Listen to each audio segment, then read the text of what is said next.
My sister has been married for several years, but this is the first time that she genuinely felt unsafe in her own home.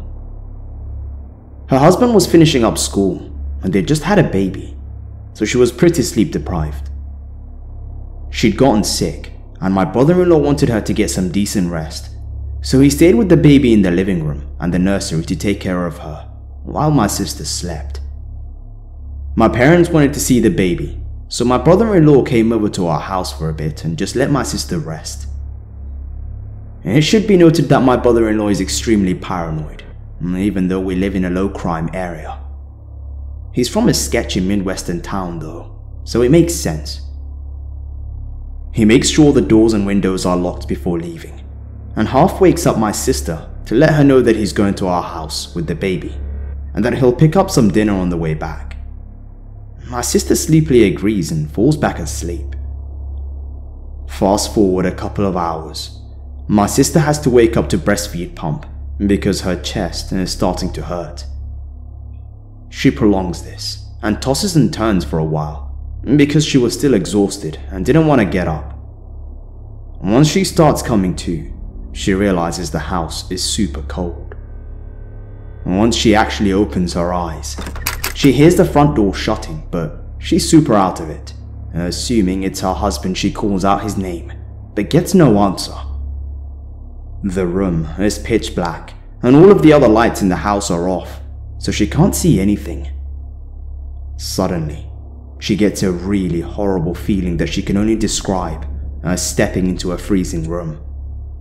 She gets up and checks the thermostat, which was fine. She assumes that she just feels cold because she's sick. She turns on some lights and does a quick turn around the house and realizes that no one else is home, and the front door is still locked. This obviously freaks her out and she texts her husband to ask when he'll be home. He gets home not long after. They have dinner and he stays with the baby in the living room and sleeps on the couch. My sister notices that one of the windows in their bedroom is open, and she says that she doesn't remember opening it, but it would explain why she was so cold earlier. Her husband makes sure to check all of the windows are shut and the door is locked after my sister explains to him the weird feeling that she got earlier. Later on, she wakes up again around 2 AM to pump, and that disgusting feeling creeps up again. She shoots up out of bed and can barely make out someone standing at the foot of the bed. She thinks it's her husband, similar height and build, so she asks him to bring her some water while she preps to pump. The figure doesn't move or speak. She repeats herself, and in what she describes as the most terrifying moment of her life, he answers, No, go back to sleep. I like to watch you sleep. The voice definitely does not belong to my brother-in-law.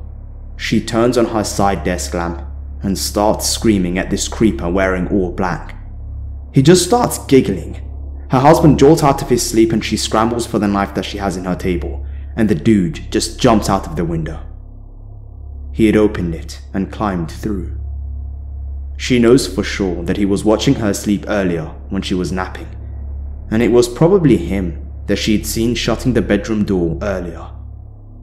They call the police and file a report, and nothing really comes out of it, because he technically didn't do anything besides trespassing, because the police said they couldn't be sure if they could charge him with breaking and entering, because my sister doesn't remember if she opened the window or not. They had no idea how he didn't injure himself when he jumped out of the window, because when my brother-in-law ran out of the back to give chase, the man had already disappeared.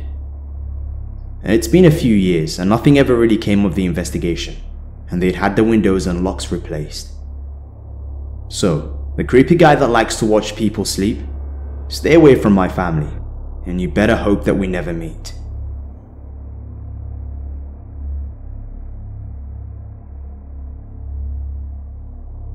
The pictures that are shown in this story are from the actual scene.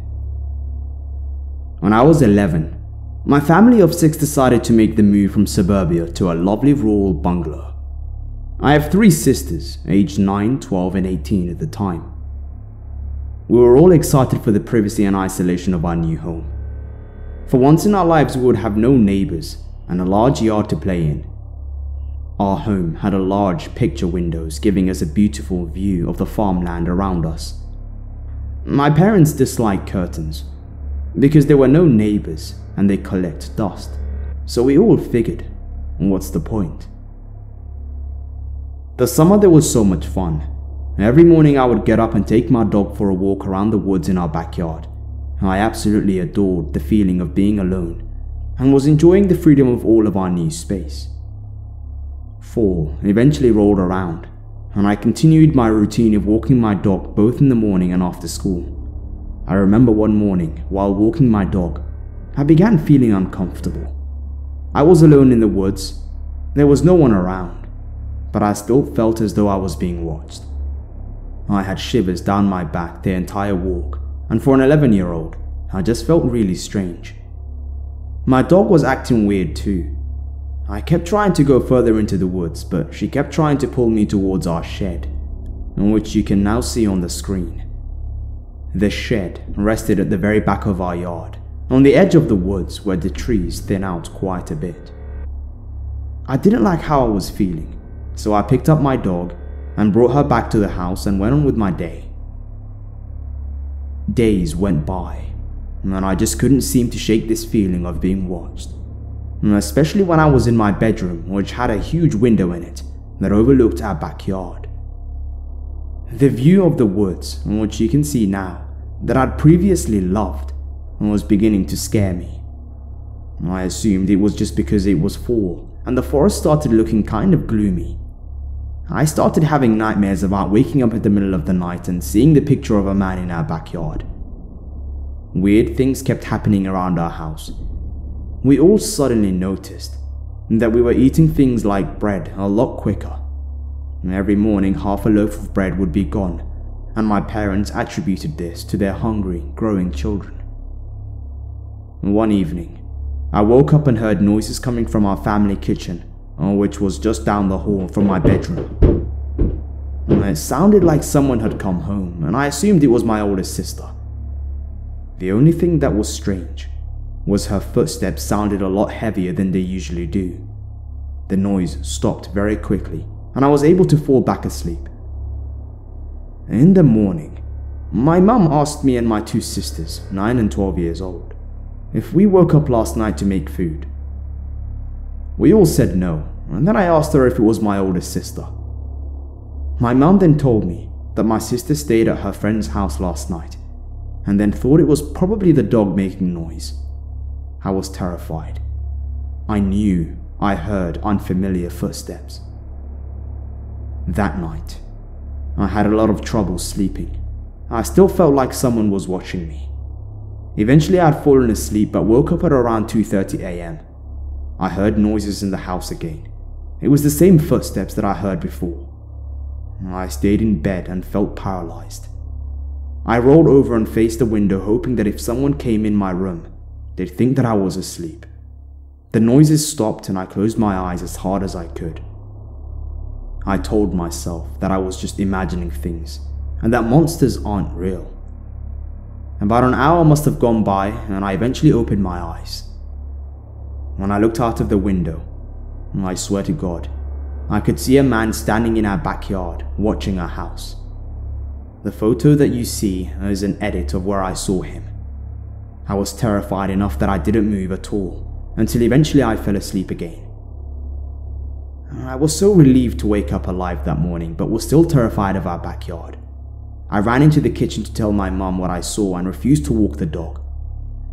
I'm not sure if she really believed me at the time or thought that I was having night terror hallucinations, which I did have quite often when I was younger. I went to school that morning. I was anxious all day. The last thing I wanted to do was go home. When I did get home, I saw police vehicles surrounding the house. They had the dogs with them and were searching our yard. They told us that a man who had broken into another home and beaten the couple living there was suspected of being on our property. He stole their wallets, photos, and other small items of value. The biggest thing he stole was their car, which had been ditched 10 kilometers from our home. While searching our property, they found all of the items from his previous break-ins hidden in our backyard. They also discovered that he'd been hiding in our shed since his previous break-in. They said he'd done this at the previous home prior to break-in. He would spend time watching the house and observing the residents' routine until he knew it well enough to start coming inside the house. They said that he had a long history of premeditated violence, including child abuse, and the police believed that he was planning on eventually harming us. In the shed, they found wrappers, empty cans of food, and scraps. They told us that he was definitely coming into our house for the food during the night. From the shed, he had a perfect view of our home and could see when all of us went to bed. Although they searched the entire house and property with the dogs, they didn't find him. After that day, I realized that if you feel like you're being watched, you probably are.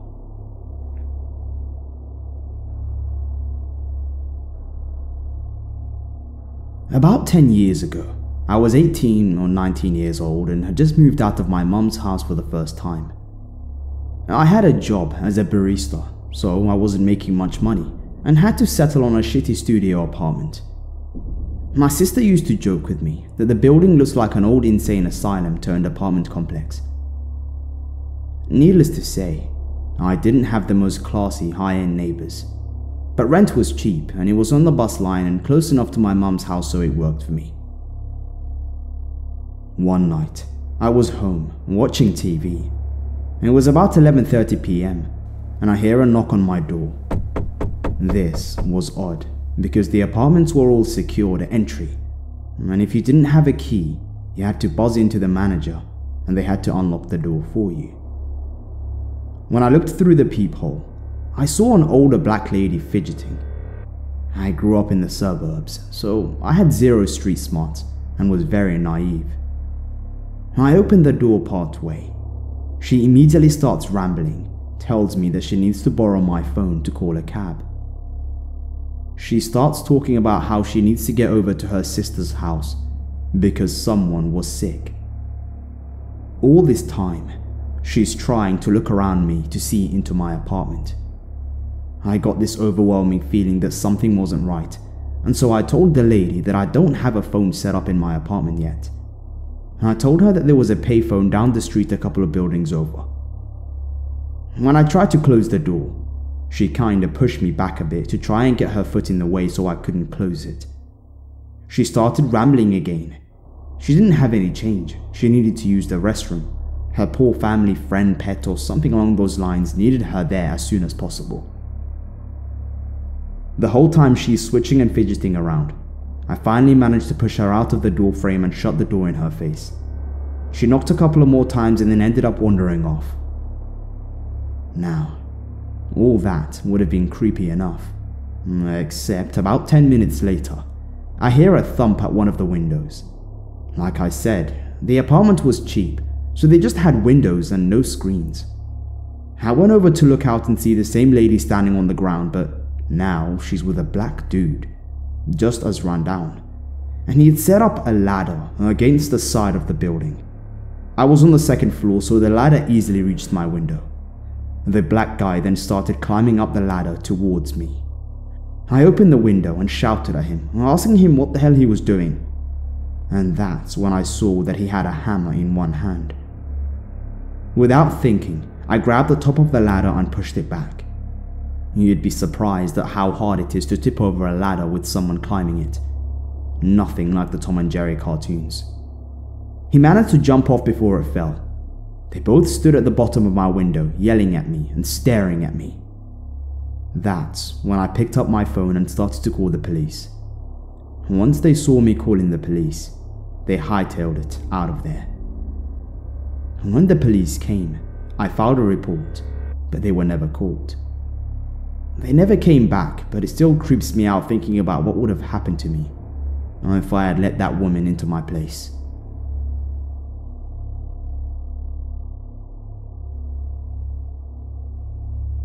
This happened several years ago, when I lived with my ex-boyfriend. We had recently moved into a 2-bedroom house and set to work turning it into a home. We turned the back bedroom into an office, as the house only had the one bathroom, and it could only be reached through this bedroom. We would have people crash on our sofa pretty regularly, and didn't fancy them walking through our own bedroom to get to the loo in the middle of the night. So, we'd been living there for roughly 1 month when this event occurred. My ex was out with work colleagues, and I was home alone. I'd spent the early evening watching TV and eating takeout. A couple of times I heard some strange noises, but whenever I would try and zone in on them to figure out what the hell it was, it would stop. It got late, and I decided to go upstairs and use the computer for a little while before heading to bed. At this point in time, we hadn't had our phone line installed, and I was still on a pay-as-you-go phone, which had run out of credit. I basically had no way to communicate with anyone whilst I was in the house that night. So, I'm sitting in the back bedroom with only a small table lamp on that barely forms a glow whilst I'm typing away on my laptop. All of a sudden, I heard noises again. And it started as a light rattling noise, really faint, to the point where I had to strain to see if I was really hearing it or imagining it. I shut my music off and tried to figure out what it was. I went into our bedroom and looked down to the front door. Nobody there. Then I go back into the back bedroom but can't see much out of the window. We had a small yard with a high brick wall and a solid wooden gate with nothing to cast any light. But from what little I could see, there was nothing out back there. I sat back down and switched the music back on.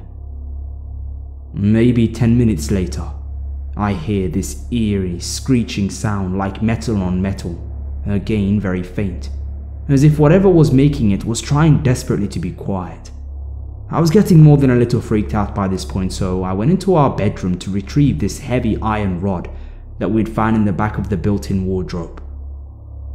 I didn't switch on any lights, as I didn't know what was going on, and didn't want to alert any possible intruder to my location inside the house. Remember, I had no way of calling anyone, and I was getting more than a little concerned someone might actually be in my house. I made my way back into the office bedroom area and closed the door as quietly as possible before bolting it and lodging a chair under the handle. Nothing more happens for a good 20 minutes or so. I start to feel a little foolish for letting myself get worked up, and put it down to it being my first night alone in the house. But I don't switch the music back on this time, which was lucky because I started to hear a sound like two people whispering. Both male voices. They didn't sound like they were coming from inside the house though. I had the office bedroom window opened ever so slightly, and the sound seemed to be floating in from there. I headed into the bathroom to see if I can get a better look into the alley that the house backed onto. The office bedroom and the bathroom formed an L around the yard, with the bathroom extending further out. I climbed out onto the ledge and inched the window open to try and see into the alley. I couldn't see a thing, but the whispering was louder and coming from directly behind my gate. I couldn't hear whole sentences but heard enough to surmise whoever these men were. They had seen us move in, and had seen that we had quite a lot of valuable equipment. Guitars, computers, my DSLR, TV, games consoles. I imagined they'd seen I was home alone and been waiting for me to go to sleep to try and get into the house. I stayed perched there for what felt like an eternity, until what seemed like the loudest thud in the world echoed up to me. They'd grown tired of trying to be stealthy, and one or both of them were throwing themselves at my gate, trying to break it down.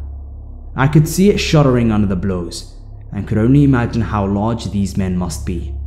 I'm a tiny girl, all of 5'3", and at that point weighed somewhere around 105 pounds. As you can imagine, I was white with terror as I watched my gate groan under the stress. I sat, clutching that iron rod, trying to think where I could hide from them. Suddenly, a glaring light blinded me. At first I panicked and dropped out of sight, thinking that they were shining a torch at the back of the house. But then I heard barking and shouting. I peeked out again and saw the house, which was across the alley from us, had a floodlight installed, and it was illuminating both their own yard, mine, and the alley with light. I heard grumbling and cursing, and then two sets of footsteps hurrying down the alley. I stayed locked in that back bedroom until my ex-boyfriend drunkenly rolled in at about 4 a.m. I didn't sleep a wink that night, and when I went into the yard in the morning, my gate was hanging by one hinge, allowing easy access from the alley. When I looked at the back of it, the keyhole was covered in scratches as if someone had tried to force the lock. And if they hadn't woken up the house behind us, I dread to think what could have happened.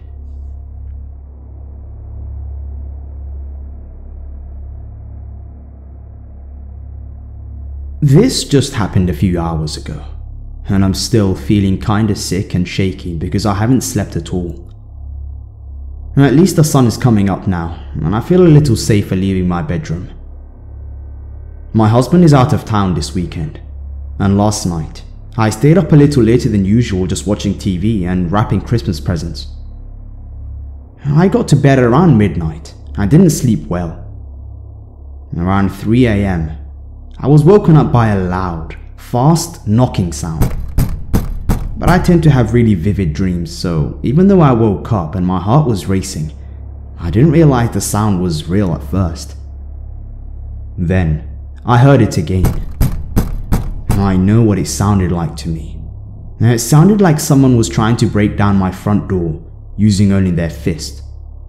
But I got out of bed anyway. Usually when this sort of thing happens, it turns out my cat is stuck in a cupboard or something, so I thought I'd be able to stop the sound and relieve my fear if I did a little investigating. Not this time. I got halfway down the stairs when I saw him. Well, not him exactly, but his shadow. I froze. He was lingering outside one of the front windows, trying to peek in. Then the shadow vanishes, and he knocks again. I had my cell phone with me, and I called the police. A woman answered the phone and I explained to her what was happening and that I was scared. While I was on the phone, he knocked again, loud enough for the dispatchers to hear it over the phone. "Oh my God, was that him?" she said. She then sent a cop by. He pulled into my driveway with his lights on, I guess so I'd be able to recognize he was there before I opened the door. He said by the time he got here, there was no one there. There wasn't much he could do besides drive by a few more times during his shift, make sure everything's okay. They're going to send someone by this morning too, to check on me, because it's a small town. And I guess there's not a lot to do besides write traffic tickets. I feel physically ill. I really wish I had a dog.